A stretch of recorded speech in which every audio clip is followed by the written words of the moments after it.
اعوذ باللہ من الشیطان الرجیم بسم اللہ الرحمن الرحیم نحمدہ و نصلی علی رسولہ الکریم والمہدی الموعود العظیم اما بعد السلام علیکم ورحمۃ اللہ وبرکاتہ۔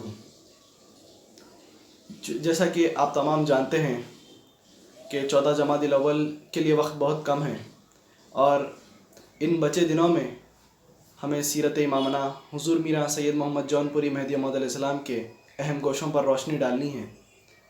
چونکہ معجزات امامنا حضور میرا سید محمد جون پوری مہدی موعود علیہ السلام کا سلسلہ ہماری ویڈیوز میں برقرار ہے، اسی سلسلے کو برقرار رکھتے ہوئے میں چند اور معجزات امامنا آپ کی گوش گزار کروں گا۔ اس کے بعد ہم امامنا حضور میرا سید محمد جون پوری مہدی موعود علیہ السلام کے سیرت کے اور بھی اہم گوشوں پر روشنی ڈالیں گے۔ 41واں معجزہ امامنا علیہ السلام کا کچھ اس طرح سے ہے کہ امامنا علیہ السلام کی ذات مبارکہ کی کوئی بھی چیز دنیا میں باقی نہ رہی، جیسا کہ حضور اکرم صلی اللہ علیہ وسلم کی کوئی بھی چیز دنیا میں باقی نہ رہی تھی۔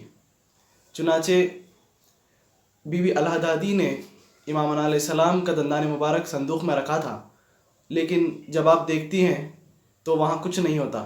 امامنا علیہ السلام فرماتے ہیں کہ یہ خدا کا نور ہے اور ہرگز خدا سے جدا نہیں رہے گا، اور ایسا ہی ہوا تھا۔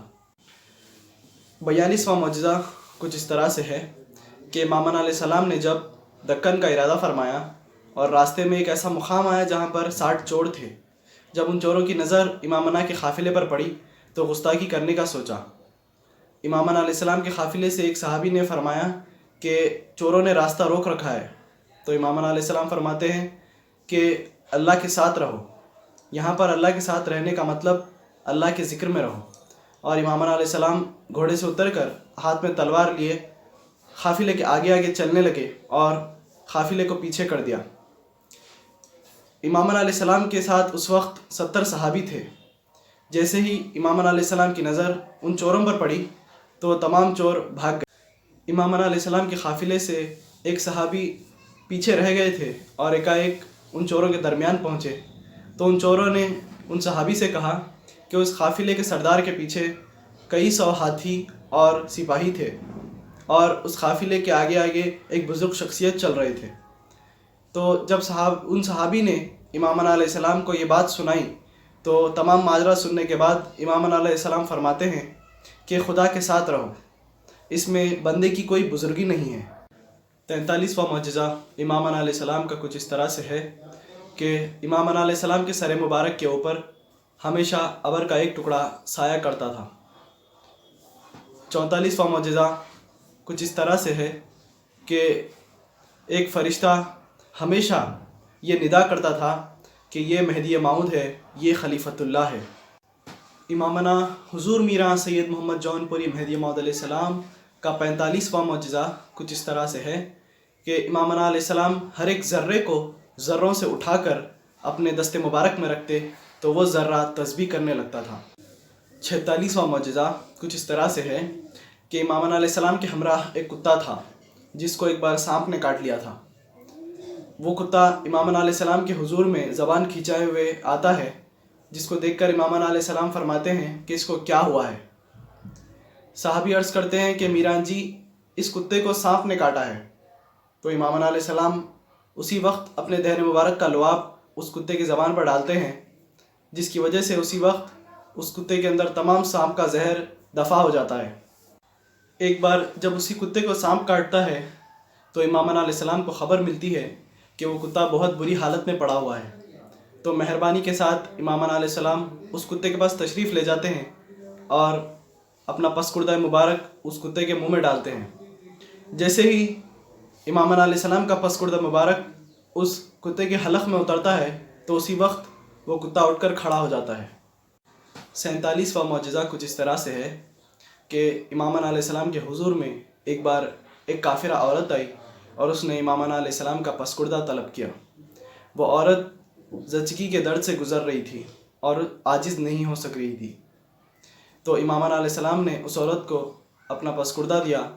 چونکہ اس عورت نے امامنا علیہ السلام کا پسکردہ پیا تھا، وہ کچھ ہی وقت میں صحت یاب ہو گئی۔ کچھ وقت بعد خزائے الہی سے وہ مر گئی اور مشرکوں نے بہت کوشش کی لیکن اس کو جلا نہ سکے۔ آخر میں ان لوگوں نے اس عورت کو دفنایا۔ سبحان اللہ۔ امامنا علیہ السلام کے پسکردے کی تاثیر ایسی تھی کہ دنیاوی آگ اس عورت کو جلا نہ سکی۔ امامنا علیہ السلام کا 48واں معجزہ کچھ اس طرح سے ہے کہ امامنا علیہ السلام ارشاد فرماتے ہیں کہ جس طرح نبی کریم حضرت محمد مصطفیٰ صلی اللہ علیہ وسلم اور صحابی نبی کریم صلی اللہ علیہ وسلم کے بعد بعض اولیاء، مثال کے طور پر سلطان ابراہیم ادھم، شیخ جنید اور شیخ شبلی رحمۃ اللہ علیہ ہوئے ہیں، اسی طرح مہدی موعود علیہ السلام اور صحابی مہدی موعود علیہ السلام کے بعد اولیاء اللہ ہوں گے۔ امامنا علیہ السلام نے جو کچھ فرمایا بالکل سچ فرمایا ہے، کیونکہ قوم مہدویہ میں دیکھا گیا ہے کہ بندگی میاں ملک العداد خلیفہ گروہ رضی اللہ تعالیٰ عنہ کی خدمت میں حضرت بندگی میاں سید شہاب الدین شہاب الحق رحمۃ اللہ علیہ اور حضرت بندگی میاں سید محمود سیدنجی خاتم المرشدین رحمۃ اللہ علیہ ہوئے ہیں۔ امامنا علیہ السلام کا 49واں معجزہ کچھ اس طرح سے ہے کہ امامنا علیہ السلام فرماتے ہیں کہ بندے کے بعد مہدی کا فیض قیامت تک رہے گا، اور امام الاولین والآخرین علیہ السلام نے جو کچھ فرمایا بالکل سچ فرمایا ہے، چنانچہ یہ بات ارباب یقین پر ظاہر ہے۔ امامنا علیہ السلام کا 50واں معجزہ کچھ اس طرح سے ہے کہ امامنا علیہ السلام ایک بار مقام فراہ میں فرماتے ہیں کہ صحابی کے متعلق معلوم ہوتا ہے کہ مہدی اور اس کی قوم کے لیے کہیں بھی مقام اور مسکن نہیں ہے۔ یہاں پر قوم کے معنی صحابی ہے۔ امامنا مہدی موعود علیہ السلام نے جو کچھ فرمایا بالکل صحیح فرمایا، بالکل ویسا ہی ہوا ہے۔ آمنا و صدقنا۔ یوں تو تاریخی کتابوں میں معجزات امامنا کی تعداد بہت زیادہ ہے، مگر یہاں وقت کی تنگی ہے اور سیرت امامنا کے اور بھی اہم گوشوں پر ہمیں روشنی ڈالنی ہے، اسی لیے میں اپنی بات کو یہاں ختم کرتے ہوئے اللہ رب العزت کی بارگاہ میں دل کی گہرائیوں سے یہ دعا کرنا چاہوں گا کہ ہم کو کہنے سننے سے زیادہ عمل کرنے کی توفیق عطا فرمائیں اور اپنے خاص فضل سے اپنا خاص دیدار عطا فرمائیں۔ آمین ثم آمین، وآخر الدعوانا ان الحمدللہ رب العالمین۔ اور آپ تمام سے ایک گزارش ہے کہ ہمارے چینل بزم جلیل کو سبسکرائب کریں تاکہ ویڈیو آنے پر جلد سے جلد آپ کو پتہ چل جائے۔ شکریہ۔